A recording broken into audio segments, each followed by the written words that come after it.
In today's video, I'm going to teach you Asana project templates, how to save time with templates. By the end, you'll know how to turn a well-structured project into a reusable template, decide who can access it, and quickly find and update it later. Start by heading to Asana and signing in. Enter your email address, click continue, then type your password and log in.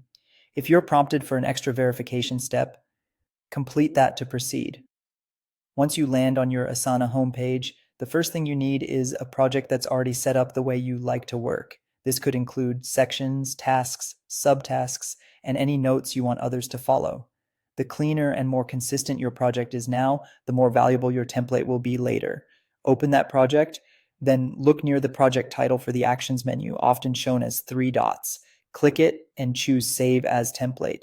This tells Asana to capture the structure of your project so it can be reused without you rebuilding it from scratch each time. You'll see options for privacy and permissions. Choose who should interact with this template. If you select that anyone in the team can edit, teammates will be able to refine the template structure over time. If you select that anyone in the team can use, they'll be able to create new projects from it, but won't change the template itself.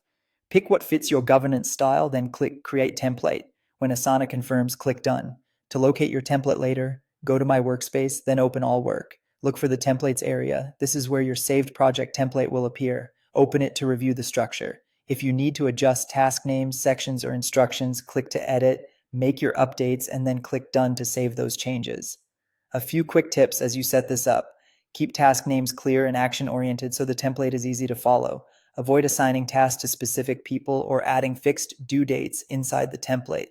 That way, every new project created from it starts clean and can be tailored to the current team and timeline. Consider adding a short description at the top of the template that explains when to use it and any important conventions like naming rules or required fields. Finally, test the template by creating a sample project from it and checking that sections, tasks, and subtasks appear as expected. That's it. You've created an Asana project template, set the right access, found it in the templates area, and learned how to keep it tidy and useful for your team.